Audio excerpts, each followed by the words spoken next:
With over 2,500 kilometers of glistening coastline, from the surface paradise of Jeffreys Bay to Cape Town's sandy white shores and the warm waters of the south coast, South Africa's beaches are world-renowned.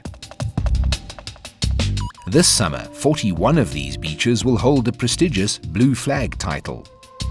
The Blue Flag program is an international accreditation that is awarded to municipalities, beaches, marinas that meet the criteria. There are 4 criteria and 32 sub-criteria. Okay, the 4 main are the environmental management, environmental education, water quality, and safety and security. So if you're planning on taking the family to the coast this December, these are the beaches that have Blue Flag status.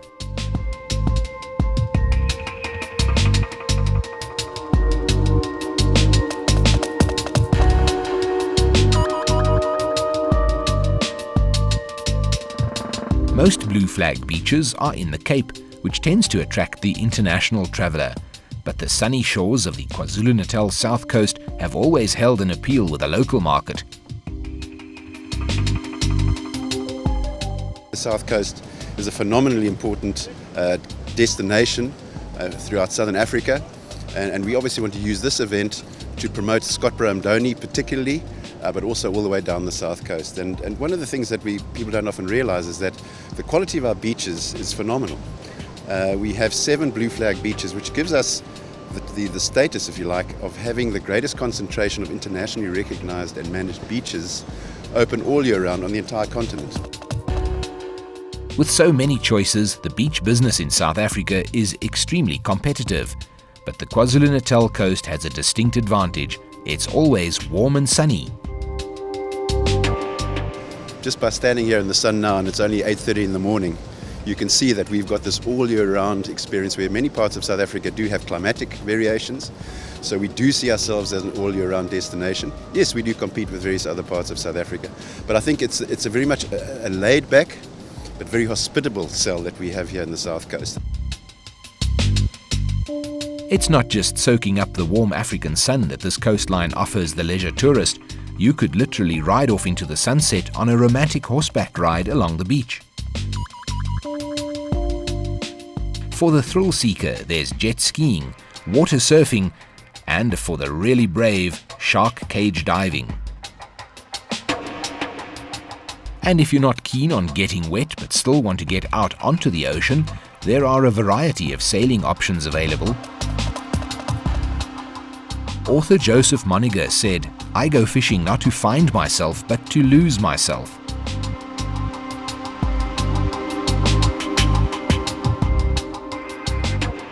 With the exquisite beauty of South African rivers and lakes, it's easy to see how one would lose themselves here. Far up along the eastern side of the country is the Elephant Coast. Around St. Lucia, you'll find one of the best deep-sea fishing spots in the country. Under the sea, there is a different water experience to be had. Scuba diving is a great way to explore the reefs of South Africa's coast and to dabble in a bit of underwater photography. South Africa is a dream aquatic destination. I don't know about you, but that gets me in the mood for a holiday for sure.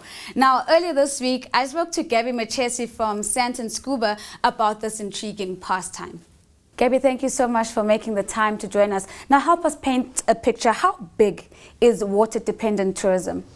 Well, as an example, in the KZN area, if you work on just the Sodwana Bay area, there are 14 dive concessions, 6 fishing concessions, 1 whale watching, 1 turtle, with an average of about 60,000 dives being done per year. On an average spend of between $30 and $60 per day. You can imagine how huge it is just in that small area alone. But let's go to the flip side of the argument. I mean, we've seen water scarcity increasingly becoming a global issue that is even demanding the attention of the United Nations. How sustainable is water-dependent tourism then?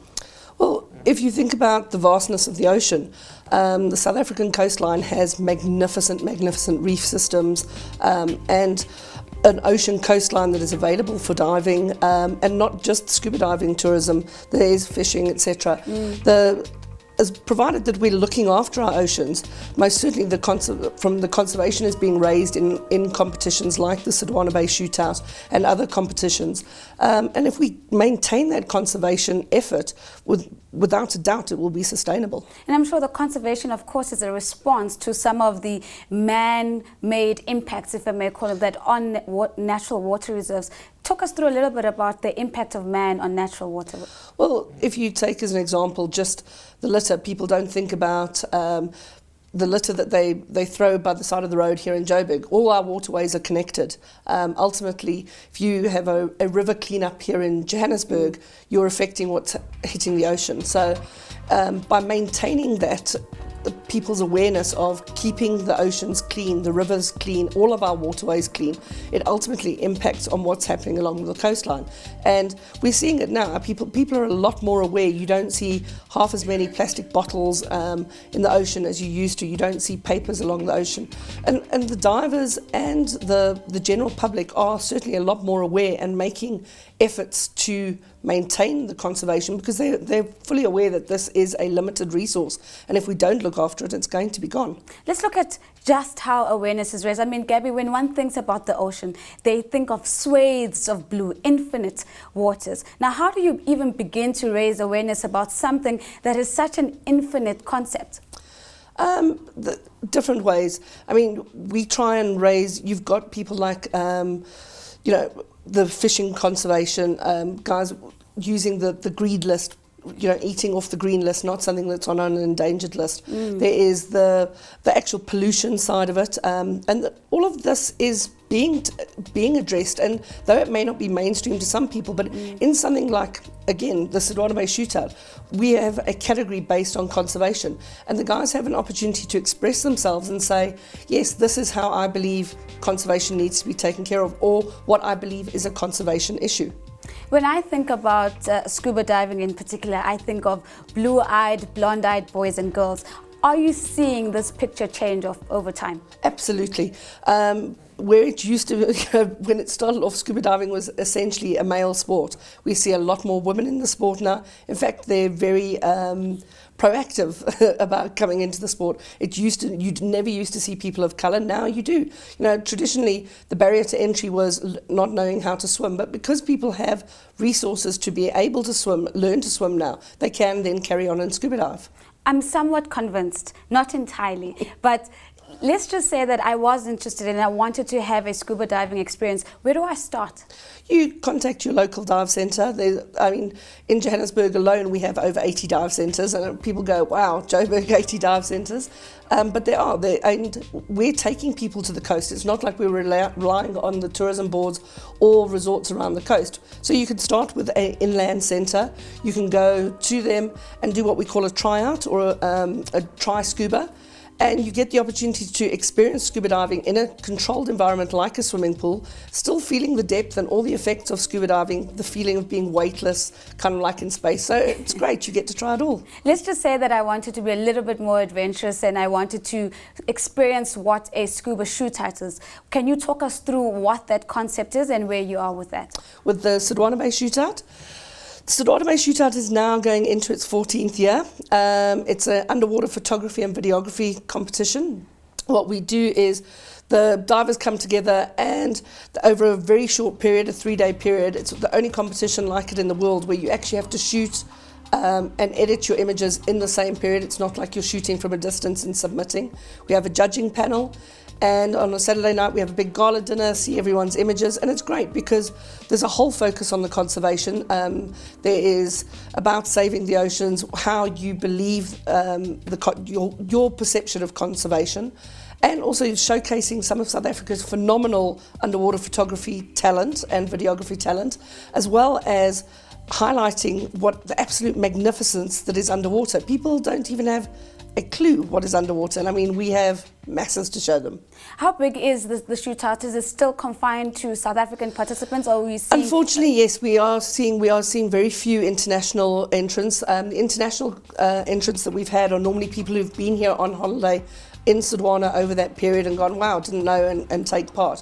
We'd like to see more internationals coming because we're challenging them to shoot on conditions that they're not used to. You know, the overseas competitions, you see these great images, but the guys have had days to prepare and edit, etc. Now we're putting the ball out in their corner, the challenge saying, come to South Africa and go up against South Africa's best. I'm going to put you on the spot, Gabby, very quickly. Give me your top 3 best scuba diving places in South Africa.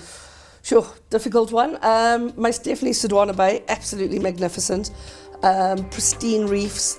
Umkomaas, south of Durban, awesome for shark activity. Everyone goes, oh, sharks, scary. Not at all. You will have the most incredible encounters with sharks, whales, etc. And Cape Town for our wrecks in Cape Town are also absolutely amazing.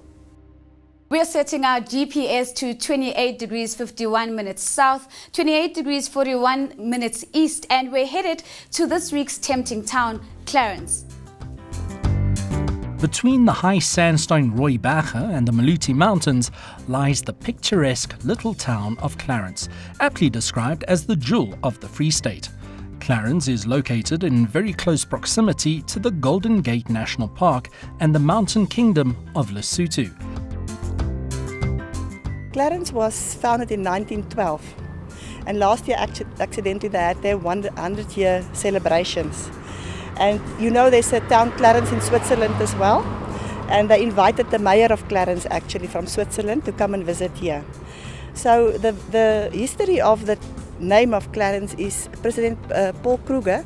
You know, he was in exile in Clarence, and then during the time that the town was founded, there was, like today, there was some crime in the area and a few burghers was killed. And then they wrote to President Paul Kruger and they told him about it, and he sent a committee out to try and get the culprits. And they were so happy that he did that they named the town Clarence after the town where he was in exile. The relaxed village atmosphere, spectacular views and mild climate makes Clarence an idyllic weekend getaway. Popular with locals, Clarence is only a 3-hour drive from the major city centres of Johannesburg or Durban.